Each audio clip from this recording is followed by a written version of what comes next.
Dr. Fisher, what model would you offer to organize and plan teaching from a biblical Christian worldview? A couple of years ago, I had the opportunity of developing a worldview approach to education through this book here that's called Developing a Faith-Based Education. This is a teacher's manual that I wrote for my young teachers. Just recently, I've had the opportunity of having it translated into Spanish, and I'm delighted that now my Spanish-speaking friends are able to download and find out what's on here.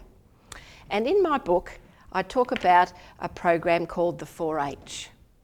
And the 4H lists history, head, heart, and hand as one way we can ensure that every time we teach some content area, we have some way of including all of those aspects that make us a Christian. Because as a Christian, history is really important to us because of our meta-narrative. We believe we need to have a good knowledge in our head, that's the head aspect.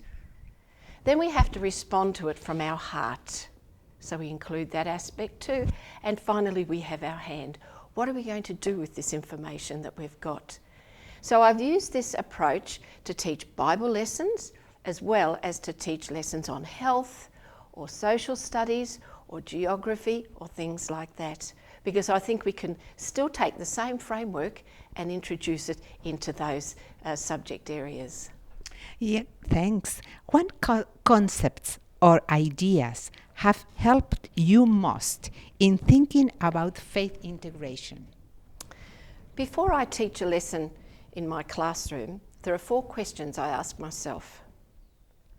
What is the philosophy behind the curricula that I'm using? Why has this topic been included in this curriculum? How does this topic relate to my worldview and meta-narrative? And why, as a Christian teacher, especially an Adventist teacher, am I teaching this information? I've discovered if I don't ask these questions, inadvertently and sometimes unconsciously, I'm promoting a worldview that could be conflicting with what I really believe. So I found those 4 questions are really important. So what is the relationship between a biblical Christian worldview and a Seventh-day Adventist worldview? Many schools teach a Christian worldview in our Adventist school system, and I think that's great. At least they're doing a Christian worldview. But I think we need to look a little bit broader, because a Christian worldview is a collective term that includes a whole lot of other Christian faiths as well. Protestantism is full of a variety of faiths that fall under the Christian umbrella. But Adventist worldview is unique. In it we see a cosmic conflict that is nowhere else taught like we understand. And I think if we don't teach it from a Christian Adventist perspective, then we're losing something. Our young people need to know what we believe. And I think, as I've talked to some people in Australia, we tend to see Christian education just being Christian in our schools. And I think our young people are growing up not knowing what makes us distinctive. And I think that's sad, because we have a very positive and a very loving God who treats us as his children.